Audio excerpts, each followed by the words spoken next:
Quick one. If you'd like to support us on our journey to 1,000, please do consider subscribing or following this podcast, wherever it is you listen to this. Thank you. And actually, art is about freedom of expression. So most of the time when you create art, whether it's a poem, a song, a painting, a dance, it's coming from your heart and your soul and your guts. And where that comes from, maybe your lived experience, it may be something else. But the fact is, you shouldn't have to define yourself by your race or your gender, or undefine yourself because of those things. Zita Holbourne is an artist and an activist, a woman who is on a mission to create a more just, fair and equitable society. Well, we need racism to end, but we need all discrimination to end, because we're not just one thing. You know, we're women, we're disabled, we're LGBT plus. Yeah, we're young, we're old. So we face double and multiple discrimination as Black people. The government want to push through legislation that introduces offshoring of refugees who arrive by small boat, and we've seen just now recently about what they want to do in terms of processing people, and you know, that's a breach of human rights. They want to push small boats of refugees back into the English Channel, risking their lives, and that includes a lot of small children. The majority of people coming on small boats include small children. That's a breach of human rights, international human rights, and international maritime laws. And they want to introduce a system where...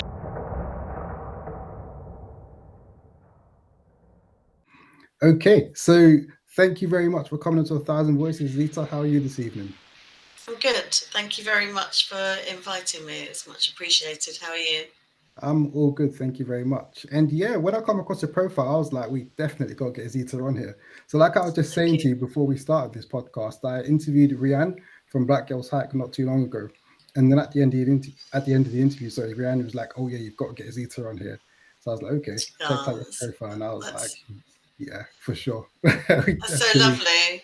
And I think she posted somewhere on social media that she'd just done a podcast, and she had been asked to name like a couple of people that inspire her, and she tagged us both in. I do know the other person that she tagged in as well, so that was really nice. Yeah, definitely. When I looked at your profile, I was like, wow, like you seem like you spent the majority of your life doing activism, campaigning, that kind of work. And definitely. People like yourself, I feel like, you know, I don't know if you get enough plaudits or enough pats, you know, enough kind of plaudits and pats on your back and that kind of thing, but I definitely feel like you need it, because that's a very selfless career that you have, and it's really cool. I loved your profile and what you do, so thank you so much for coming on. Thanks. Thanks for having me. Yeah, anytime. So just to start off with, for people who may not know who you are, could you just give us a quick introduction into who you are and what you do? So my name is Zita Holbourne, and I'm a community activist, a trade union activist, and human rights and equality campaigner, and a multidisciplinary artist. So I'm an author, a visual artist, designer, curator, vocalist, performance poet. And have I left anything out? I sometimes wonder if I've left something out when I start. So, and I'm a writer, but obviously that's covered under being an author and poet as well. Yeah, that's amazing. Very multidisciplinary. Like when I looked at your profile, you've founded and been involved in all sorts of different organizations as well throughout your career, which is really cool. And we're going to get into that in just a moment. But how I always like to start off with is to always take it back and set a bit of a foundation, you know, let people know where you've come from. So with you in particular, you know, you've spent the majority of your career involved in some kind of activism, some sort of campaigning.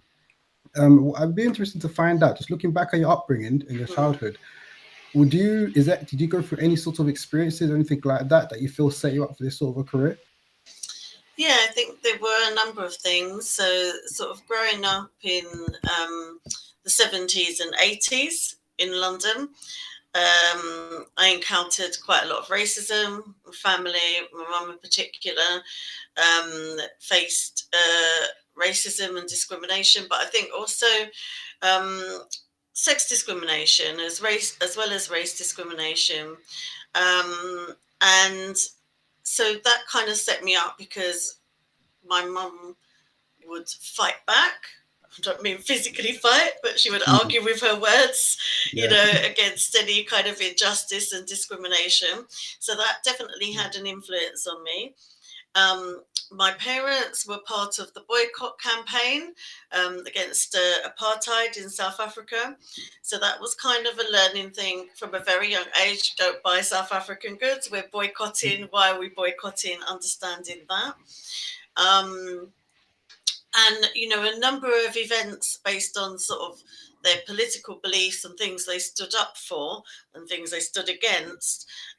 All those things influenced me. And then when I was in my teens, my dad lived in a number of different African and Asian countries, in African and Asian regions. And he did work for the United Nations on development projects, UNDP.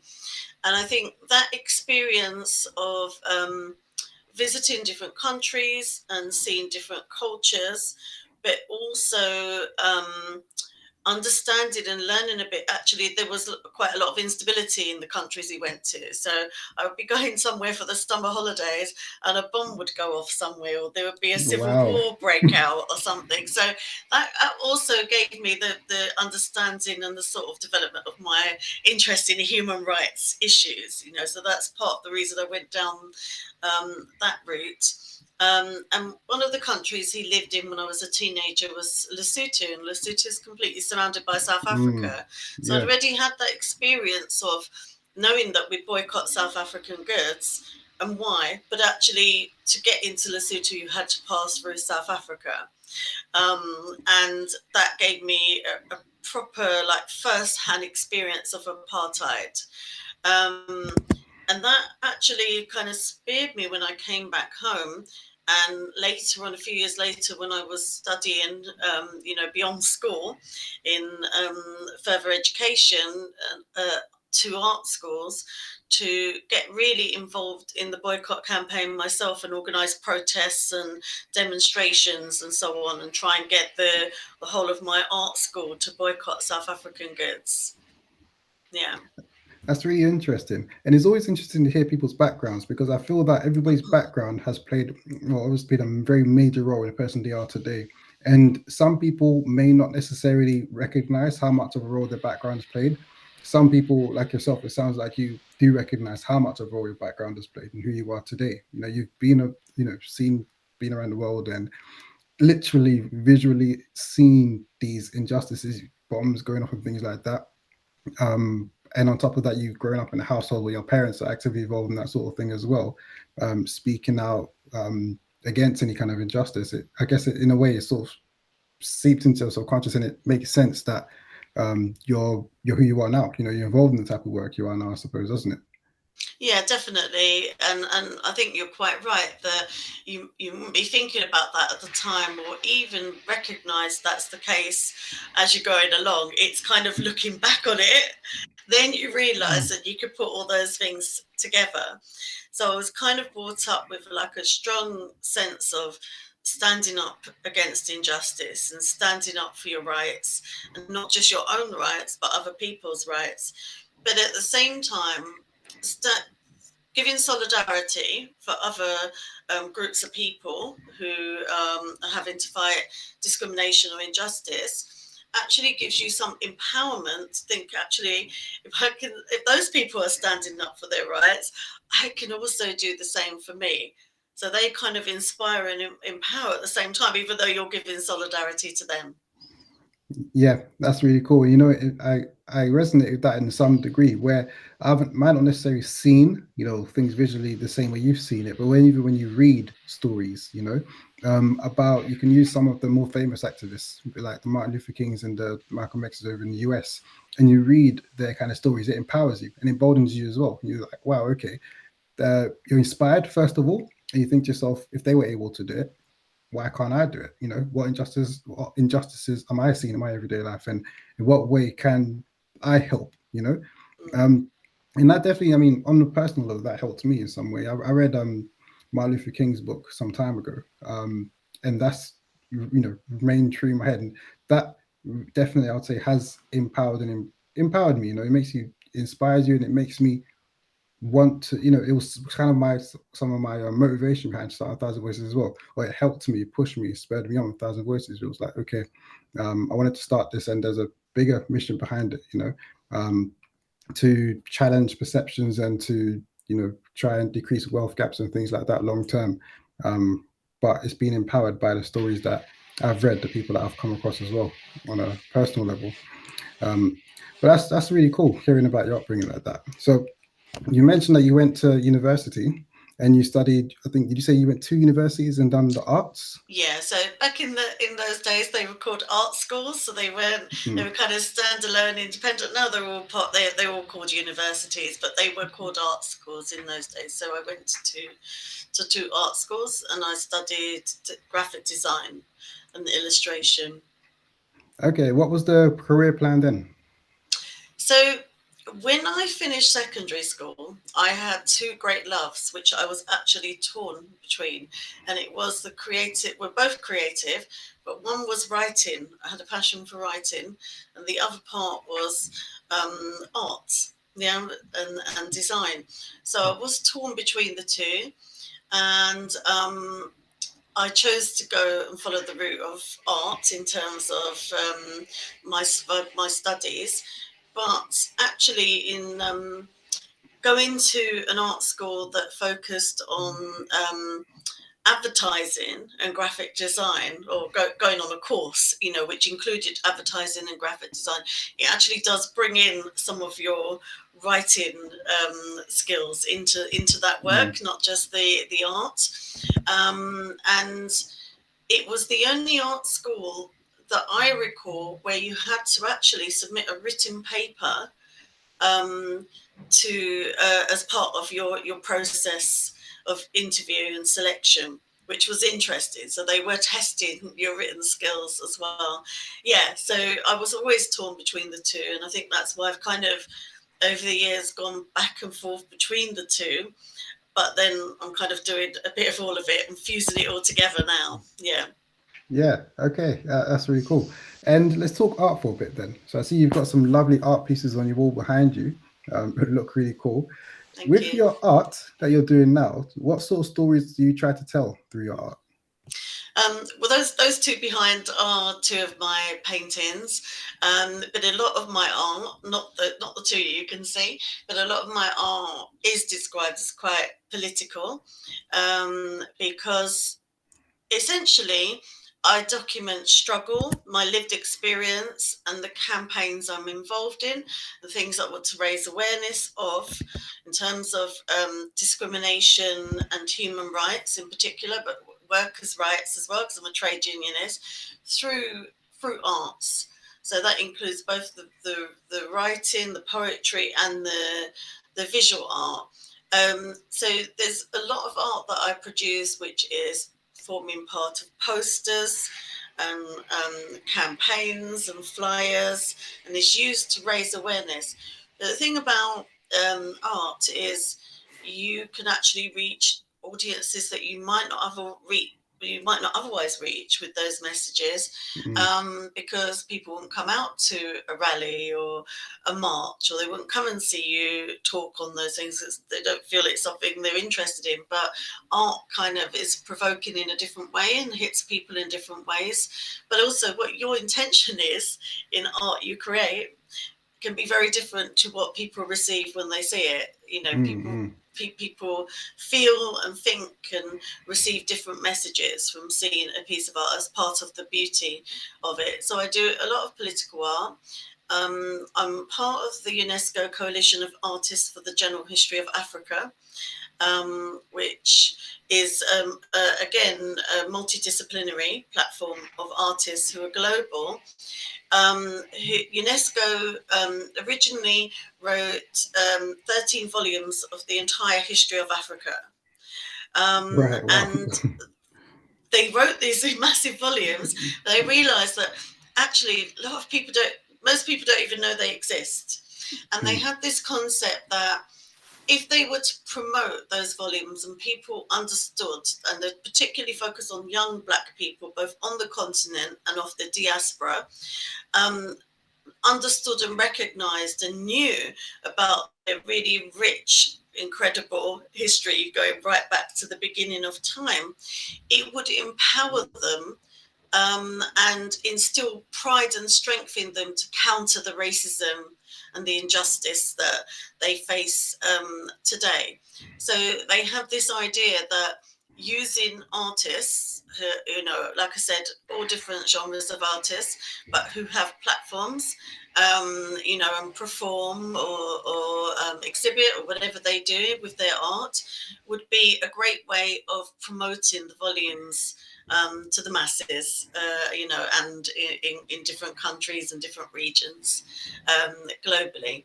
So I use my platform as an artist in that way to promote the UNESCO history of Africa. I also curate an art exhibition which has been running now for 10 years called the Roots Culture Identity Art Exhibition, which was established by the Trade Union Congress Race Relations Committee, which I'm elected to, and was established as part of the Stephen Lawrence TUC task force recommendations. Because Stephen Lawrence had wanted to be an architect, one of the recommendations was that the Marble Hall, which is part of the TUC headquarters, should be used as a space to showcase the talents of young Black people. And in the context of the trade union movement, Black is used in a broader political sense, so Black and brown people, African and Asian people, and to give them a platform. And so we did it 1 year, and then it was a success. So it's run for 10 years. So I coordinate and curate that exhibition every year, and we try and tour it and get different opportunities. But during the pandemic, we've had to go virtual with the exhibition, which has also been interesting and good because it meant that we were able to last year make it an international exhibition, international artists participating and not just restricted to the UK. That's amazing. And I resonate with what you said about the arts being a way in which you can reach other audiences. Like with the UNESCO, you mentioned the full name, it slips me, UNESCO Coalition. UNESCO Coalition of Artists for the General History of Africa. It's really long. Yes, that's the one. You got 13 volumes, and you got an audience that would might read through that. Then you've got another audience that would not necessarily have any exposure to that. They won't read that, but then you can reach that audience through art. And when we talk about the arts as well, because when you're talking about that, what came to mind was music. And I think about some artists who have used their platforms to share more political or conscious messaging through their music. You can talk like the Bob Marleys or the Nina Simones or the Fela Kutis, or there's so many artists out there who have shed light on real issues through their music, and they've reached untapped audiences, basically, people who would never have known otherwise. So I think that's really important, actually. Having the arts in general, I do think is important. I don't think maybe it's what's the word, like highlighted or maybe even say respected the way it should be respected, but definitely should be promoted and highlighted some more. And you spoke as well about the what's called the exhibition that you've been putting on for the past 10 years, and you work primarily with Black and brown artists to showcase their work. Within the arts in particular, how important do you feel representation is? Representation is very important. Actually, one of my trade union roles, I have 2 trade union roles. I'm the National Vice President of the PCS Union, but also the Joint National Chair of the Artists Union of England. And we know that there is racism in the arts and culture sector, that 10 years of austerity plus the pandemic have impacted on all like working class artists, socially engaged artists, but has a disproportionate impact on those who are Black, but also on women and disabled artists. And so there were two ways, I think, that we see repeatedly Black artists are treated. So they're either told that, oh, your art is very Black, whatever that is, quote unquote, so it's suitable for a Black audience, or it's suitable for Black History Month, so it's not suitable for the mainstream. Or your art is too black and you need to like become more mainstream. So you've got people in the sector trying to dictate and to black artists what art they should create. And then on the other hand, trying to pigeonhole them and say they're only suitable for a niche audience over here. So one of the campaigns, and a lot of my work crosses over into campaigning on rights for artists and racism in the arts and sexism in the arts, as well as my work as an artist, as a practicing artist.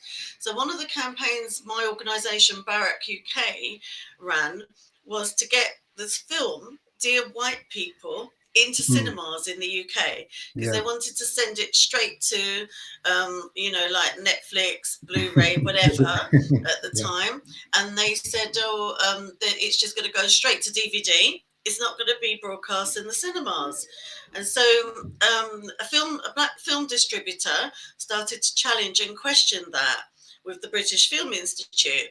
And then decided that they would distribute this film and get it broadcast in the cinemas themselves. But they needed somebody to campaign, so they came to our organisation, BARAC UK, and we campaigned.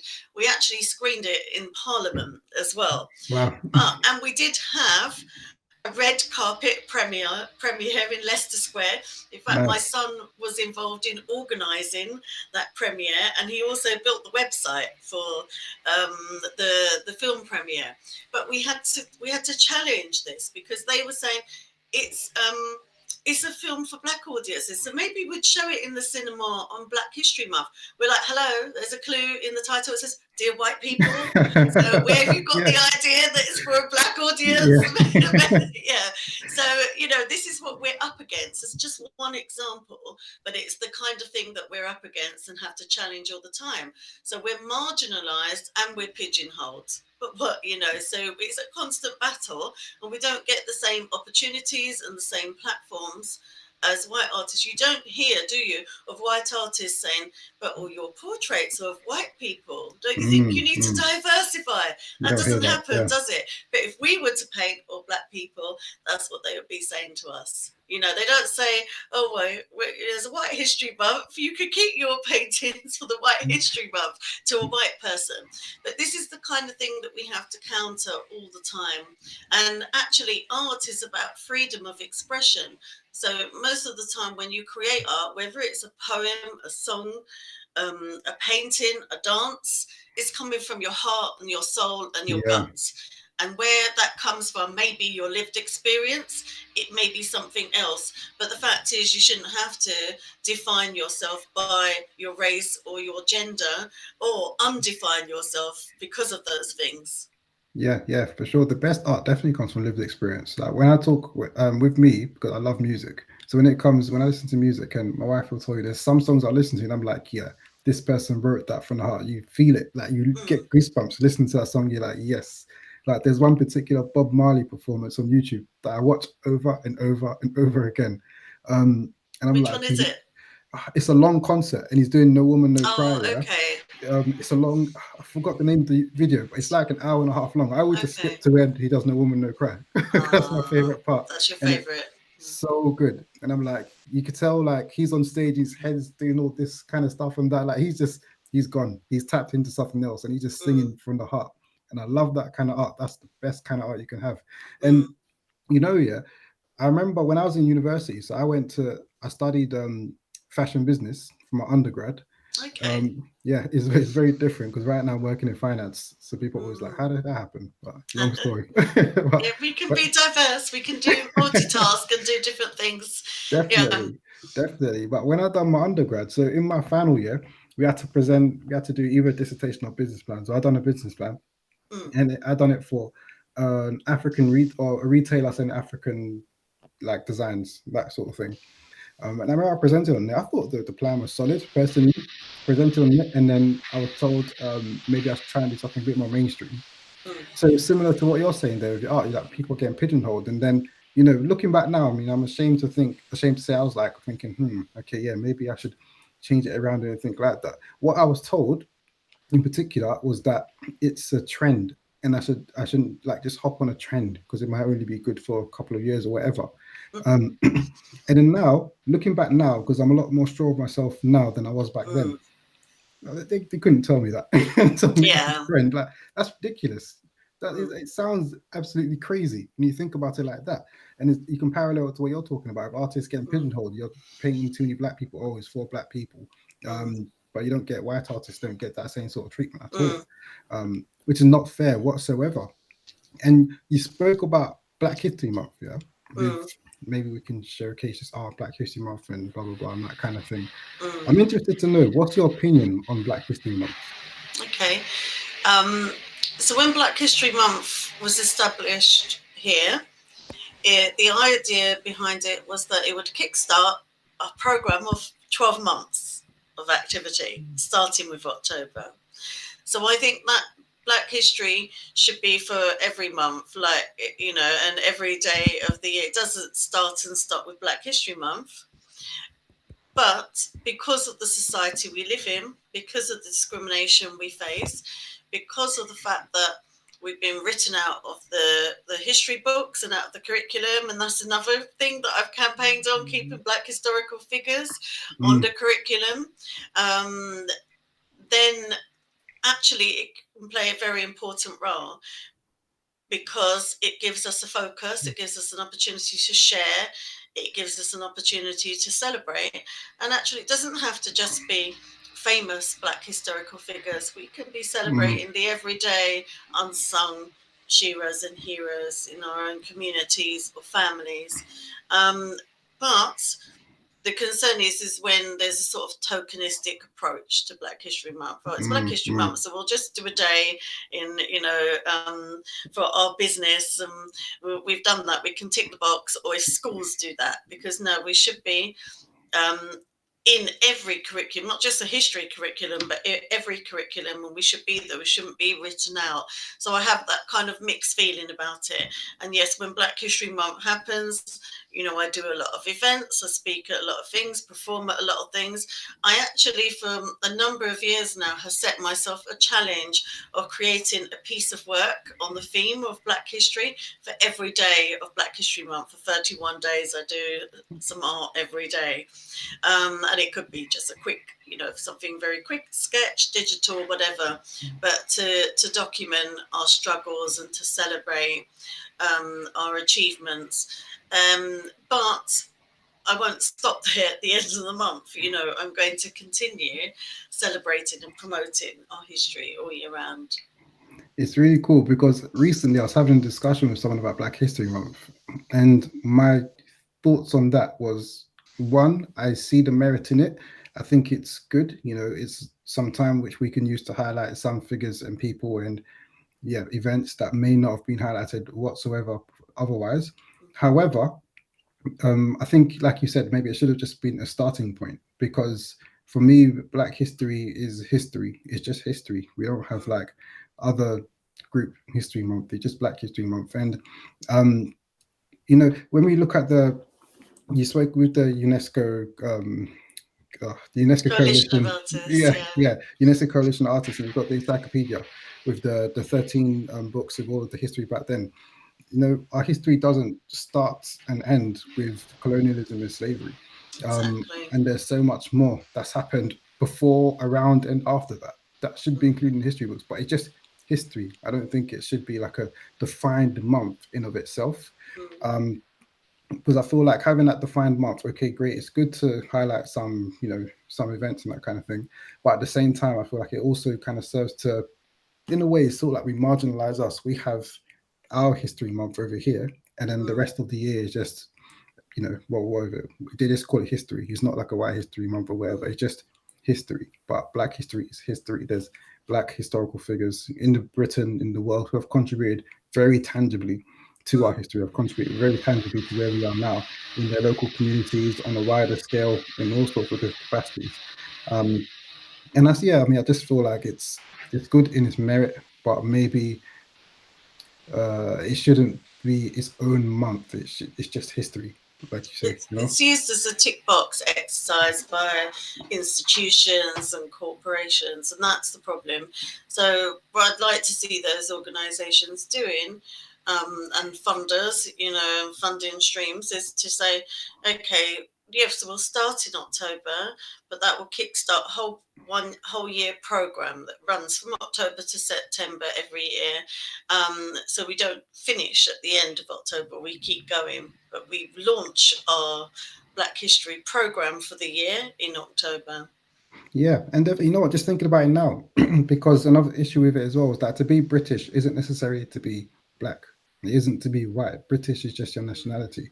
It's not nothing to do with your color of your skin. Whoever you are and you're born here, that makes you British. So to have like a separate Black History Month, I think it's a bit. There's merits to it, but I think there's some downsides to it as well. And definitely, like you said, it should be. They should expand it throughout the year, and it should just be incorporated into our normal curriculum as normal. So it's not like a thing; it's just normal. And I'll go a long way in helping to eradicate some prejudices that people have in that as well. I think just by teaching people. In an ideal society, it wouldn't be necessary. If we didn't face the barriers and discrimination and so on that we do. But I think because of the society we live in, then it becomes something that's important. And it's interesting because, of course, if you speaking to people who are living in an African or a Caribbean country, it's not a concept that's there. It's there in the USA, it's in the UK. It's not really there in a lot of European countries, because when I speak to people in other European countries, it's not a concept that they've ever come across a lot of the time. But actually, they could do with it too, having a whole program, and sort of decolonizing and recognizing, those histories. And like you said, that's the whole point with the UNESCO volumes, is that it goes right back to the beginning of time and the ancient African empires that have existed. And that's the problem with how history is taught of African people in the UK. They do want to start by saying, we were slaves, not even enslaved, but we were slaves, as if that's when we first came into existence, which is just a nonsense, obviously. But I still think it plays an important role in kickstarting a year-long program. And it's a strong and important reminder of people that we are here, we have achieved, and we should be honoured and recognised. Yeah. Okay, let's talk about BARAC. So when you spoke about your arts exhibition, what's interesting, you said that you started that about 10 years ago. And it sounds like that coincided with you co-founded BARAC as well, because BARAC was about 10 years ago, was it? So BARAC is 12 years ago almost, so 2010, so a bit longer. BARAC UK, I co-founded with Lee Jasper in the summer of 2010. And that was at the point that we had a general election, and we were expecting Tories to win that election. And obviously it became a condemned coalition. But they were announcing all sorts of programs of cuts that they were going to introduce. And I was concerned that this would mean that we're going to see really huge negative impacts on Black communities. And as a trade unionist, I'd already been campaigning on the impact of cuts and relocations and redundancies, which were already having disproportionate impacts on Black workers. And I could foresee what they were announcing or, proposing was going to have really devastating impacts that went beyond just Black workers, but impacted on service provision and impacted on our communities.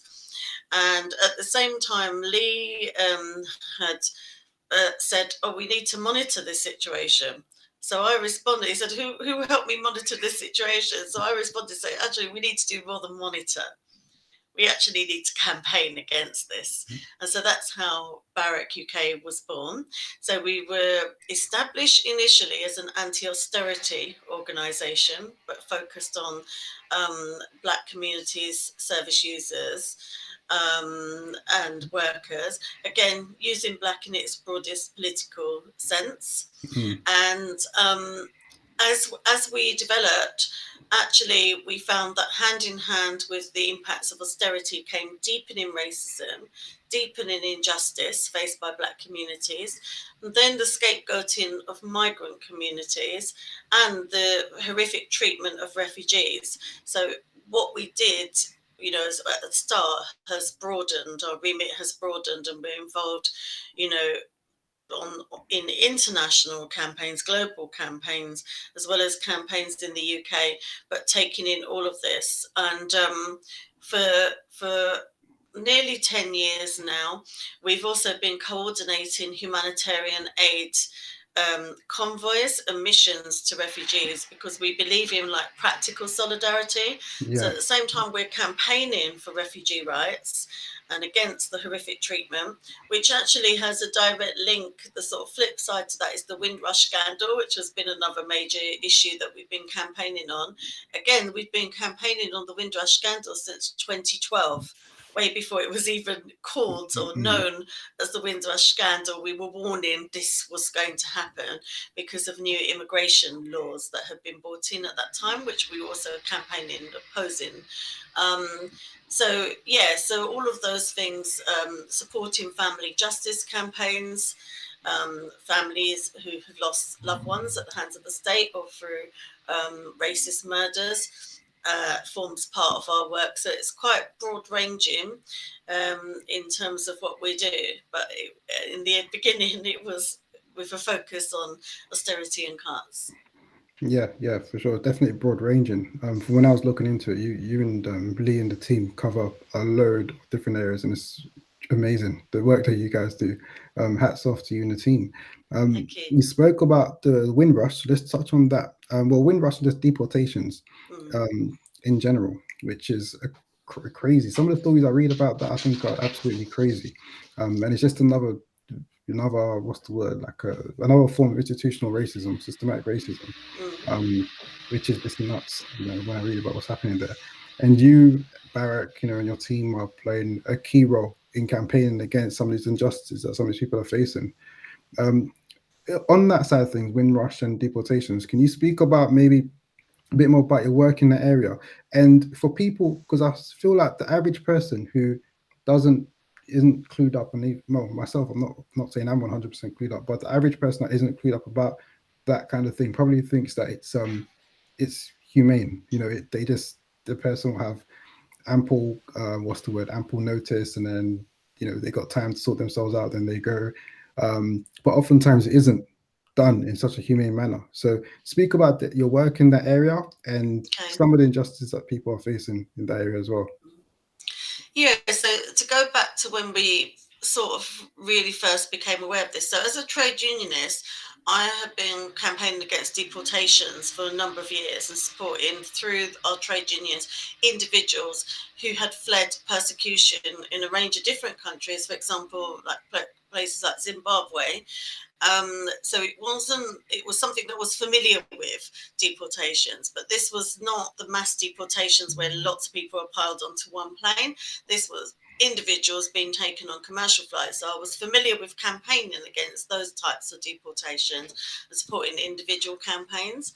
And then after we established BARAC, the government wanted to introduce amendments to the Immigration Act. So they brought in a bill which we could see was going to impact on all sorts of people. So overseas students, new migrants coming in, but also established migrant communities who are have been here now for 2 or 3 generations, and that included what became known, as we know commonly as the Windrush generation, and who were impacted by the Windrush scandal.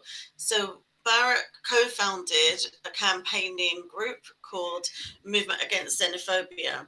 to campaign against that. But we also ran a billboard campaign, which was on tubes and trains and buses, called I'm an Immigrant, with real people who migrated to the UK, black and brown people, saying, you know, I'm a bus driver, I'm a nurse, I'm a lawyer, and I came to this country from this country as an immigrant, and this is what I contribute to British society to try and counter the sort of negativity and racism and scapegoating of migrant communities, alongside trying to influence the bill in a positive way because of what was being introduced. But we've gone full circle with that, because we have now the Nationality and Borders Bill, which is even more draconian, wanting to introduce even, more harsh aspects to the hostile environment.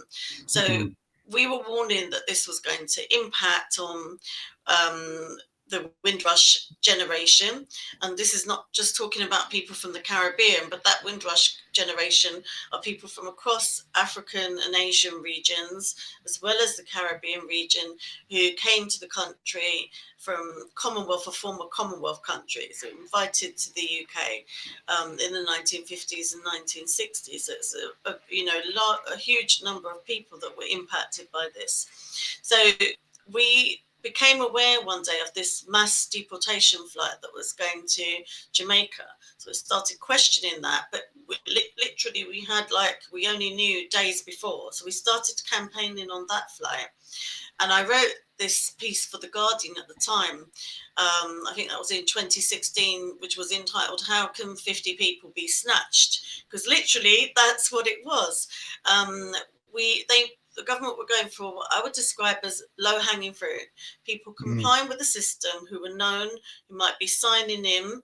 But then as the scandal unfolded, what we found is there were lots of people that may have left the UK for a holiday and gone back to the country that they were born in. Often it would be something they haven't been back, or since they left, but they've gone to a funeral or a wedding, or some big occasion like that.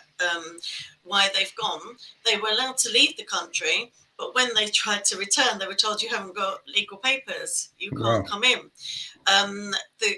When people were invited during that 1950s, 1960s period, they were told, this is the mother country. You are British citizens. We want you to come and help the country recover and work post World War II.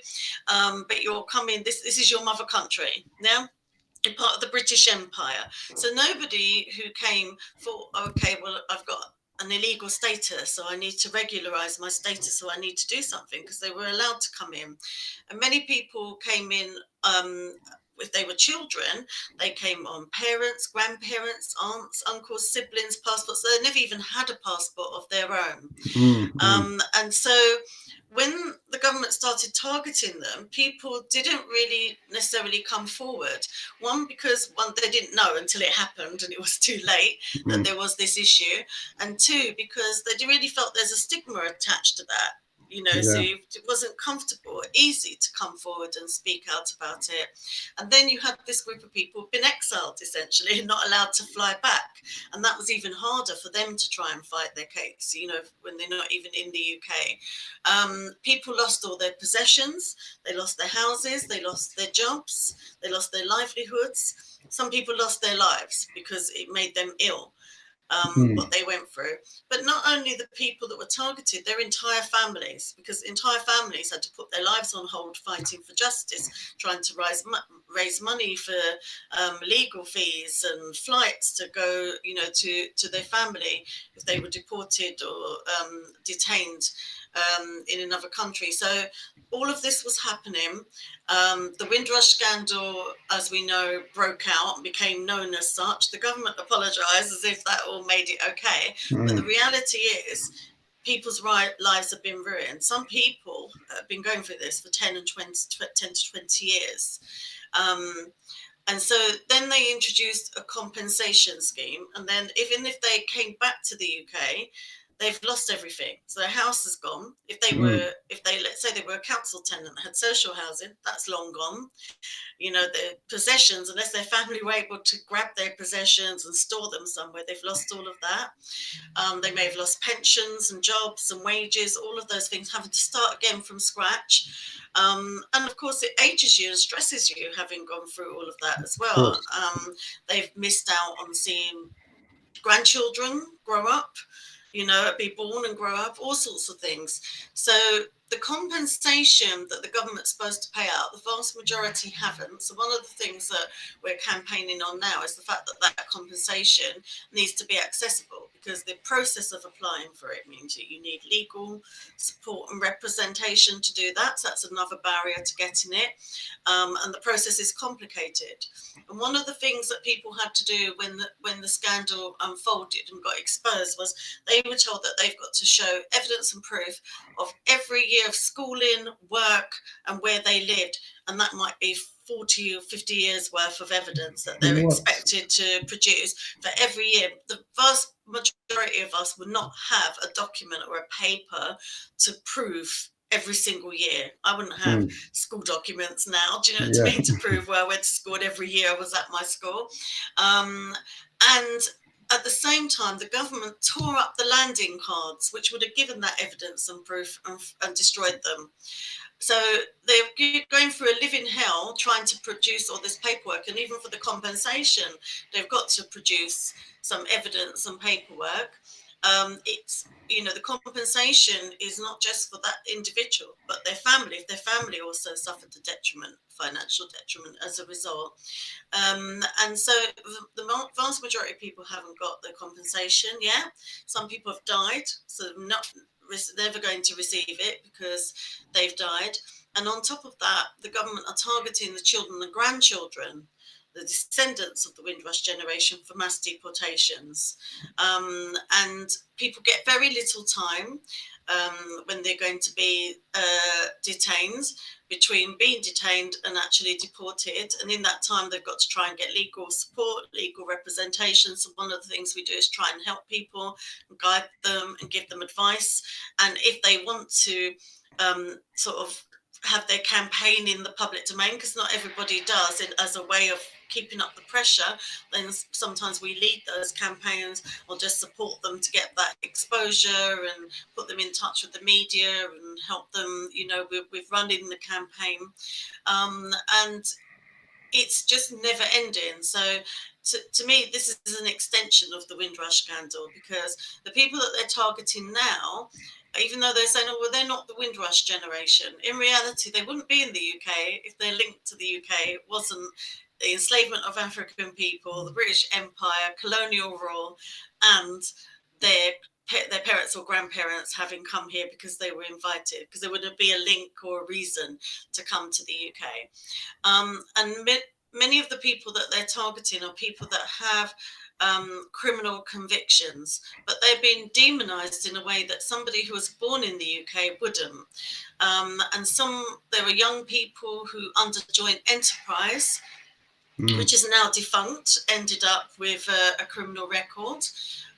There are people that have never got a criminal record, young black people who, under Operation Nexus, if they're repeatedly stopped and searched, can be deemed to have done the crime they're being stopped for, and never been tried or gone through the criminal justice system, and also deported. And so you don't hear very much about those groups of people. What we see is screaming headlines by the government that these are the worst kind of criminals, guilty of the most severe crimes. But when you look at an entire flight that they're deporting, you might find there's one or two people that fall into that category. And then the majority of the others are not. And they may have, whatever they did, it could have been a burglary, for example, a theft that they did years and years and years ago. They have been punished for their crime. They've been rehabilitated, they've gone back out in society, living their life and living a good life and a decent life. But it's a triple punishment, essentially, because if you were born in the UK, that wouldn't happen to you. You would be able to serve your time, be punished for your crime, and then live your life after. And so it's directly racist to target people in this way and then to label them and demonize them in that way as well. Yeah, so this is an ongoing campaign. This hasn't gone away, and all through the pandemic, they've actually increased the number of mass deportations that they've been doing. Wow. And it's included the Caribbean. It's included people from West African countries, from South Asia, China. So they've been targeting lots of black and brown people, basically, for these mass deportations. And a lot of people that are from Zimbabwe, families who came to the UK from Zimbabwe, actually fled persecution. And all of those things are ignored in terms of the reasons why people have fled the countries they fled in the first place. That's crazy because it's not really in the news like that anymore. And when you say it's actually been increased recently, I did not know that. That's very crazy. And when you paint the picture like that, it sounds so, like, I don't even know how to put it, like so disgusting, so inhumane. Like it's unhuman, to do that to people. It's very crazy. And I've heard some crazy stories personally. Like I've heard of people who have had a criminal record, and then the police or whoever will tell them, tell us this, otherwise we're going to deport you. I've heard of stories of like mothers and children being split up, children going to stay in social services instead of going to stay with their family. For what reason? That serves nobody. It literally says you're deporting the mum who didn't even know she was going to get deported that day. You're taking the child and putting him into social services instead of letting the mum call her family. I've heard like the story you when you talk about people have gone back home for an occasion of some sort, and then they can't come back, and they're being told, okay, show us the last 40 years worth of. Nobody has that kind of documentation laying around. It's not something you routinely keep. It's like they're making it very purposely, practically impossible for someone to prove, for someone to, and even to go and claim the money that they're rightly owed as well. Very, very, very difficult for someone to actually go and do it. And people have died. Like you said, people have passed away. That's very, very crazy. It sounds inhumane, and most people are not going to know about that. I mean, people may know about deportation, they don't know about the intricacies about how bad and inhumane it can be. Is that even legal for them to do these kind of things? Well, they have laws and policies that allow it to happen, but if you look at human rights legislation, international human rights law, it's very often in conflict with those laws. And so some people have won their cases, or a lot of people have won their cases on grounds of human rights and the right to family life, because nobody's thinking, you've mentioned the children. The majority of people being deported have British born children, British partners. In fact, sometimes they have British parents and British siblings, and they may have been the one person that didn't have their status regularised. And the reason for that is it costs a lot of money, hundreds of pounds. So if you're struggling, let's say you're struggling single parents, you've only got one income coming in, and you've got 3 or 4 children, the cost of regularising your status, then all your children, it might be that last child you hadn't got to is the one that gets targeted. So it's an unfair system. And we had in the midst of the Windrush scandal, the government saying that people could parent their children by Skype. What? By Skype? Oh my By gosh. Skype, yeah. So you're going to walk your child and hug them by Skype, yeah. That's ridiculous. Yeah, because that just shows how they don't even think we're human beings, that Skype is sufficient to raise your child by Skype. That's an okay thing to do. But under the new Nationality and Borders Bill that's been proposed, which has been opposed quite strongly in the House of Lords, but in the House of Commons, it's a different case. The government want to push through legislation that introduces offshoring of refugees who arrive by small boat. And we've seen just now recently about what they want to do in terms of processing people. And, that's a breach of human rights. They want to push small boats of refugees back into the English Channel, risking their lives, and that includes a lot of small children. The majority of people coming on small boats include small children. That's a breach of human rights, international human rights, and international maritime laws.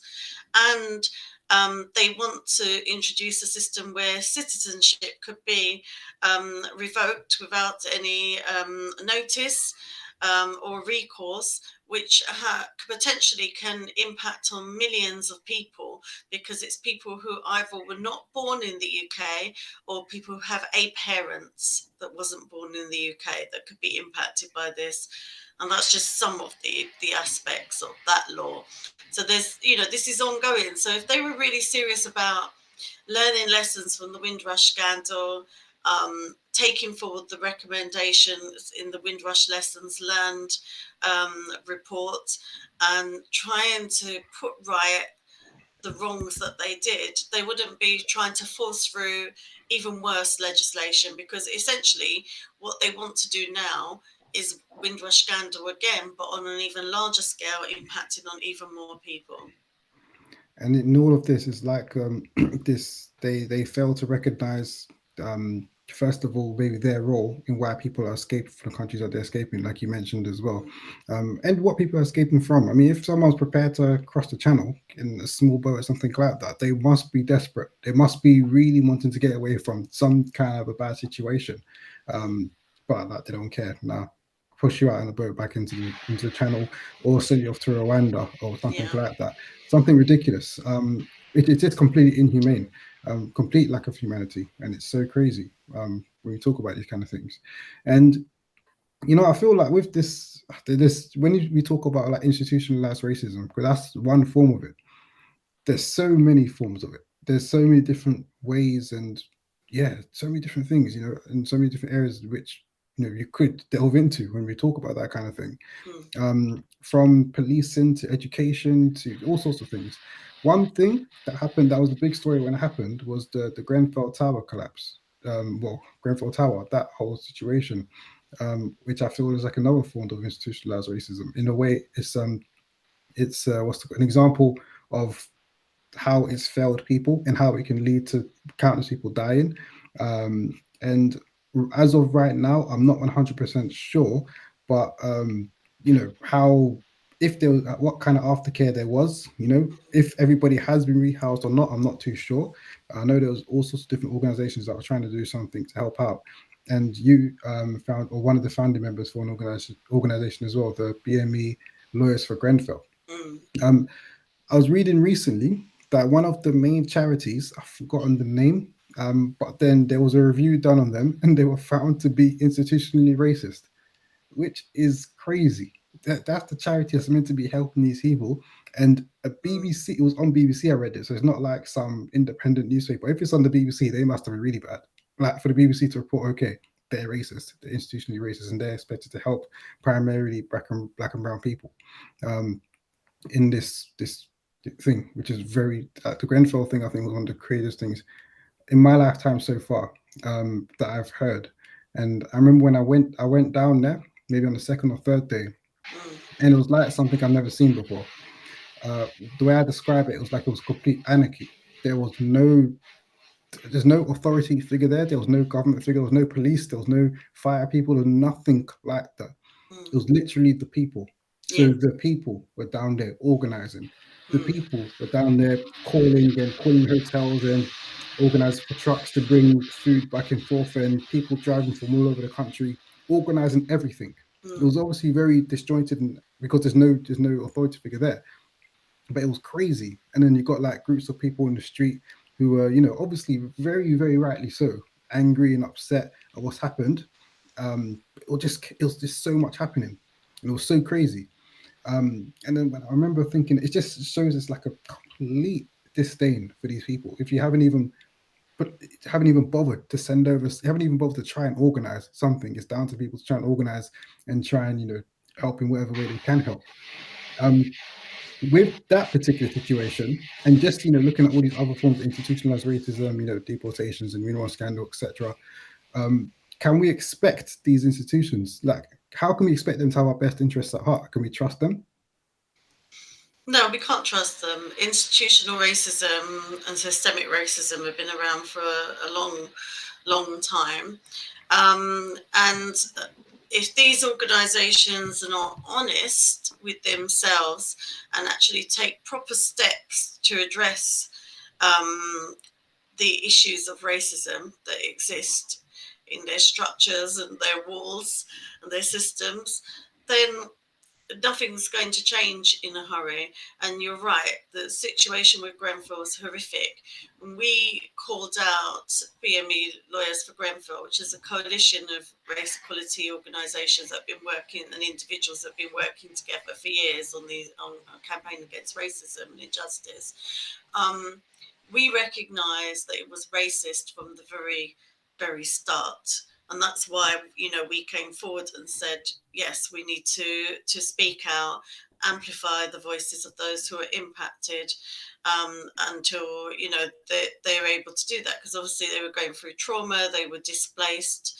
And like you said, they were left to their own devices. And if it wasn't for the community coming out, and community locally, of course, played a crucial role, but communities more broadly gave solidarity and practical support as well, there would have been nothing in place for them, because it took such a long time. It took like putting pressure, going to the mainstream press, raising it in Parliament, for the infrastructure, government infrastructure, to even begin to start to be in place to try and support people.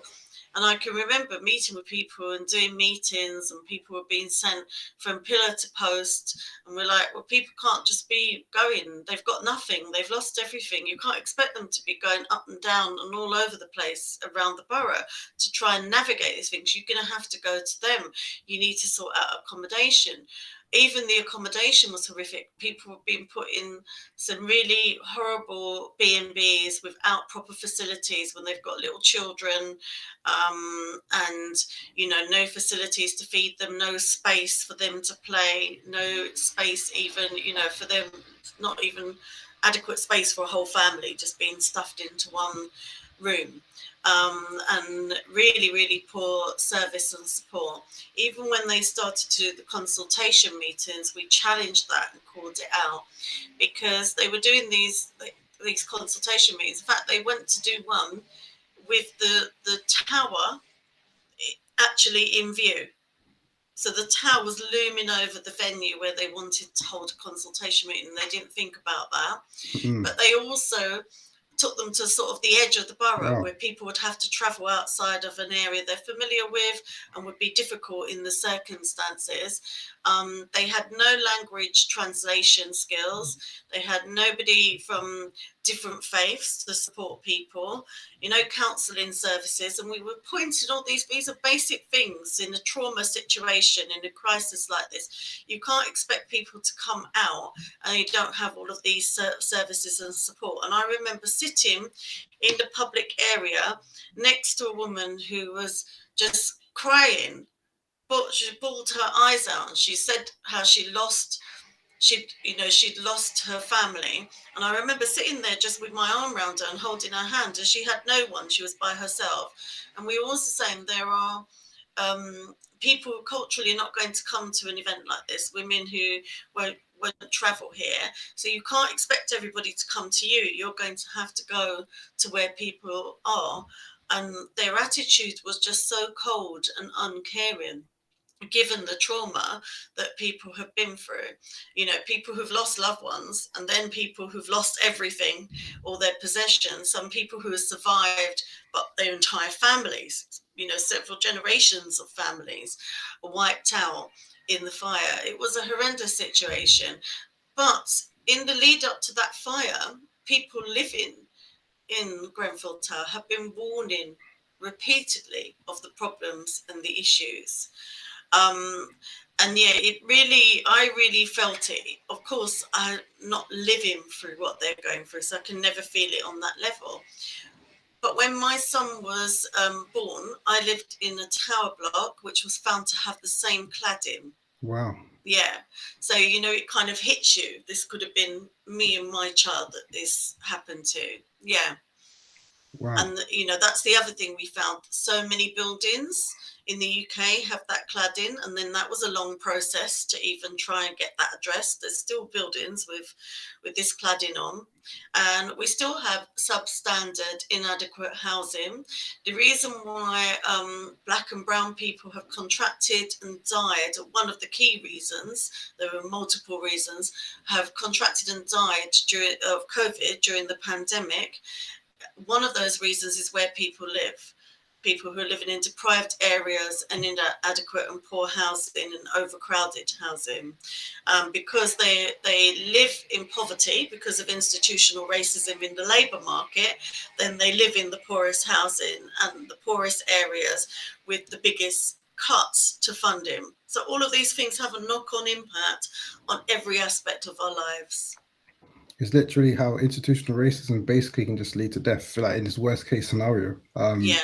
It's terrible in every way, shape, and form. All right. So before we go into quickfire questions, I'd like to ask you. So, what do you think needs to happen for us to live in a more equal society? Well, we need racism to end, but we need all Yeah. discrimination to end, because we're not just one thing. You know, we are women, we're disabled, we're LGBT plus. Yeah, we're young, we're old, so we face double and multiple discrimination as Black people. So, you know, getting rid of one form of discrimination is not going to get rid of everything else that we face. There's multiple impacts on us. So actually, we need a more equal society for everybody, for racism to end. Everybody benefits from that if racism ends anyway. Um, Poverty goes hand in hand with discrimination. Um, Austerity and cuts, when they happen, lead to a rise in fascism. That history tells us that happens every time. When fascism rises, that empowers those who hold racist views to act upon their racist views and emboldens them. So all of these things have a knock-on impact. So that's why poverty has to end, yeah, as well as racism ending at the same time. But we also need the legacies of colonialism and empire and enslavement to be addressed. So that means we need decolonization. One of the things that allows institutional racism and systemic racism to thrive is the legacies of colonialism. So those things need to be acknowledged and addressed. So there's not an easy solution, but I also think that racism is a global issue. So if we can't solve it in one country and then allow it to continue in another country, and it impacts on all of us world over. So because for those people who are living in an African or Caribbean country, doesn't mean to say the racism doesn't exist and those legacies don't exist. They do. And we are talking about people fleeing countries to come to the UK. And key reasons why people are fleeing those countries are climate change, persecution, conflict, and poverty. And sometimes it's a combination of all of those things, because most people who face climate displacement are displaced in their own country initially. So they can't, so people who live off the lands can no longer do that. They're forced into city areas and town areas which were already overcrowded, which then creates a situation of conflict and poverty, and then means that people have to flee their country. But when we look at those countries that they're fleeing from, they are countries where they're countries that were colonized by Europeans, or they're countries where there were illegal wars, illegal occupations during conflict. So they're effectively countries where the West have interfered in those countries and created that division and poverty and conflict in the first place. And then you have European countries saying we're full up, countries like the UK, they can't come in. If we look at, for example, what's happening with Ukrainian refugees, what's happened to them is absolutely horrific. I mean, it's terrible. They've been completely displaced. They're going through all sorts of horrendous things. But actually, the way that they're being received in the UK is quite different to black and brown people when they're displaced because of conflict. So, you know, you've got Eurostar and airlines saying you can travel for free. In contrast, you know, other refugees are having to hide on lorries or go on those small boats that we've been talking about. You've got Airbnb and hotels saying we'll give you accommodation, restaurants saying come in. Well, one of the key things we do in our work with refugees is to supply food and ingredients for cooking to the Refugee Community Kitchen, which is a charity in northern France. But before that, we used to work directly when there was an infrastructure with refugees to bring cultural and religious food, food that meets cultural and religious needs for different communities, and supply them with the ingredients so that they can make their own cultural food. And so we are fundraising for aid. Then we're taking that aid there, and then people are being given solidarity meals by a charity because they've got no other choice, which is not the most dignified way to receive food. Nobody wants to receive their food in that way if they could help it. But in contrast, Ukrainian refugees are saying, come into restaurants, come into hotels, and, you know, we'll give you meals in a dignified way, in a nice surrounding, not being beaten up and kicked by the police and threatened by the police. Sometimes that food has to be distributed in the sanctuary of a church or a mosque because of the brutality that refugees are facing. But also people like ourselves doing that work are also threatened. So when we take aid, we are racially profiled. We've been stopped under the Terrorism Act. We've been barred from going into France. We've been stopped and searched by police in between border control. They look for refugees in our vehicle, and they've even asked us, are we the same people going back that came out, i.e. are we refugees smuggling ourselves into the UK? So this is the contrast and difference in treatment. So when we talk about inhumanity, that difference of treatment has to change. If somebody's displaced and they're a refugee, then why isn't there that response to all refugees that we're seeing to Ukrainian refugees? We know the reason, but that's another inequality and stark difference of treatment. So unless we're treated as equal human beings in society, across society and globally, then racism is not going to go away. Wow, so much to digest. So much to digest. But yeah, thank you for that. Really appreciate that. So let's go into some quick fire questions. Okay. We've got 10 questions here for you. And yeah, just whatever comes to your head first. Okay. Just help that out. Are you ready? Yeah. All right, cool. First question. What's your favorite movie? Now that's weird because I don't know if this is my favorite movie, but literally what was on my tongue when you asked that question is The Colour Purple. So I'm going to say The Colour Purple because it's what came straight into my mind. All right, great. We'll go with The Colour Purple. All right.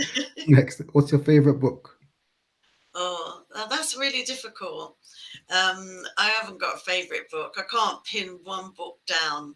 But you know what? I'm going to wriggle out of that one by saying my favorite book is my book that I wrote, Striving for Equality, Freedom and Justice.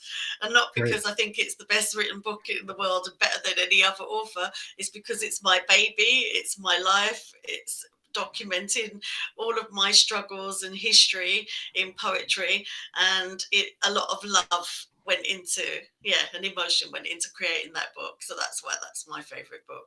Great. All right, next, name a song that you can never get bored of. Oh, one song. Oh no, that's really difficult to pin down one song. But what I will say is one artist, if I can cheat. Yeah. And that is Stevie Wonder. And Stevie Wonder I grew up with Stevie Wonder. My mum had every single album. So I feel like Stevie Wonder is the soundtrack of my life. Yeah? Because one song that I hear Stevie Wonder can conjure up a moment in my lifetime, which could be, years ago when I was a small child, because I can remember what was happening by that one song playing. Yeah. Yeah, great. He got that really good album. So Songs in the Key of Love, I think it's called. Life, yeah. Life, Songs in that's the the Key of one. Life, yeah. That album is amazing. Yeah. Great. All right, next. If you could only eat one meal for the rest of your life, what would you pick? Curry chicken and rice and peas and plantain. Great. Next. How do you start your day? Oh my gosh, that's a really, really bad thing that I do starting my day. I look on my phone, which is a bad habit that I need to stop, because I look on my phone, then I get caught up in something, responding to an email or something, and not doing all the things of starting my day that I should be doing. Yeah. That's it's better than looking at social media first thing in the morning. So social media might be one of the things I see on my phone. It might be an email, it might be a message, or it might be a social media or a news article. It could be anything on my phone that's popped up in my alerts that I see. It's okay. I'm not judging. I do the same. Okay. Name 3 people that inspire you. Okay. 3 people. Yeah. Okay. So one of them has been on this screen. Oh, is it? Yeah. Diana Abbott. I think she's gone through hell. She has. She's treated horrifically, and she is still standing, still there, still standing up for our rights, still speaking out for us. So yeah, I really, really admire Diane Abbott. And then I would say, as sort of, I'm going to name 2 people who really inspire me, because they lift me up. They've been there side by side all through the BARAC journey, are there every day campaigning and working with me. And they're like 2 of my closest friends, but also my comrades and activists. And they're really strong activists in their own right. They're trade unionists. And that is Donna Guthrie and Hector Wesley, who are BARAC officers, who are like my partners in crime and in arms in everything I do as a campaigner. That's amazing. Okay, next question. What's the best advice that you've ever received? The best advice? Yeah. Oh, the best advice. I would say the best advice was advice I gave myself when I was in my early 20s. That was that in order to have a positive life and a positive outlook, I needed to learn to love myself. And that was the start of my journey of self-care. Before self-care became like a kind of buzzword, and people referring to self-care as they do now. I recognized I needed self-care in order to heal. I needed to love myself in order to heal and be able to move forward, and not leave the pain that I'd experienced that so far in my life behind, but learn how to live with it and progress in my life and do something for myself. That's great. All right, next one. This might be an obvious one for you, but if you were to dedicate the rest of your life to a charitable cause, what would you pick? BARAC UK. Yeah. I knew it'd be an obvious one for you. All right, we're on the last 2. What's the kindest thing that somebody's ever done for you? The kindest thing? Yeah. Oh, that's not easy to just pinpoint one kindest thing. But in general, what I would say, the thing that strikes me the most of any kindness is the kindness of strangers. Yeah, because in that moment, just generally in life, I'm suspicious when I'm outside. You're always thinking, is somebody racist? Is there sexist? What's their intention? I'm always suspicious. And the fact that sometimes somebody is a complete stranger to you can come to your rescue or come and help you or give you a compliment. That really strikes me, and it touches my heart when that happens every time. Perhaps we should be a society where kindness is the norm, and actually we take that as a given way for us always to behave towards each other. But I also think it's a good reminder when that happens, do you know what I mean, to stop and be kind to ourselves and be less suspicious as well of people. Yeah. All right. Perfect. And last question. What's one thing people don't know about you? One thing people don't know about me. Yeah. Oh, one thing people don't know about me. It could be like one thing that maybe people close to you know, but general person might not know. Oh gosh, I can't think of one thing. Not that everything's out there. I'm just trying to think what would be a one thing. I've mentioned the stuff that I do, and lots of things is out there in the public domain. That's a really difficult question to answer. One thing. I used to live in California. I guess that's not a common known thing. Oh, that's nice weather. Nice here. Yeah. Bit boring, but yeah. So I couldn't think of anything. No, that's amazing. That's really cool. That's really cool. Thank you so much. All right, yeah. So thank you so much for coming to the podcast. I really, really appreciate it. And you know what? Yeah, I feel like I can talk to you for hours. Literally just speak for hours. It's like a nice little chat. This is, isn't it? Literally, yeah. So I really appreciate you coming on and sharing your story, sharing a lot of learnings. I feel like there's so much we could take away from this conversation as well. So thank you so much. Really appreciate it. Before we close, have you got anything you want to say, like any last remarks? And also, where can people keep up to date with the work you do, your art, your artistry, and BARAC, if they wanted to as well? Okay. Well, first of all, thank you for having me on. It just felt like a really comfortable and really good and interesting conversation. So thank you for making it just very relaxing in that way, and for including me in this project. And congratulations and well done to you for taking up this initiative and for the work that you're doing. In terms of how people can find us, BARAC UK is BARAC, UK as in United Kingdom. So if you just Google that or put that into any social media platform, it will come up. Instagram, Facebook, Twitter, all the usual. We've got a website there as well. We've got several petitions running, a crowdfunder. So if you look on our website, that also has quite a lot of information about what we do and campaigns that we're running. But we do use social media a lot to update on our campaigns. So if you follow us on social media, you're going to get the updates. In terms of the work I do in the arts, my website is www.zitaholbourne.com, so it's just my name.com.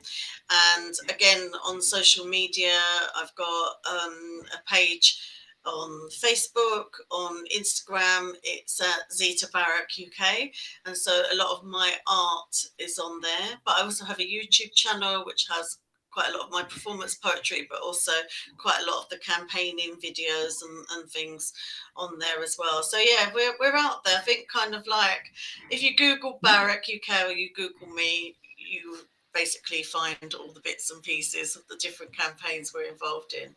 Yeah. Perfect. Okay, that's that. So thank you once again for coming to the podcast, Zita. Really, really appreciate it.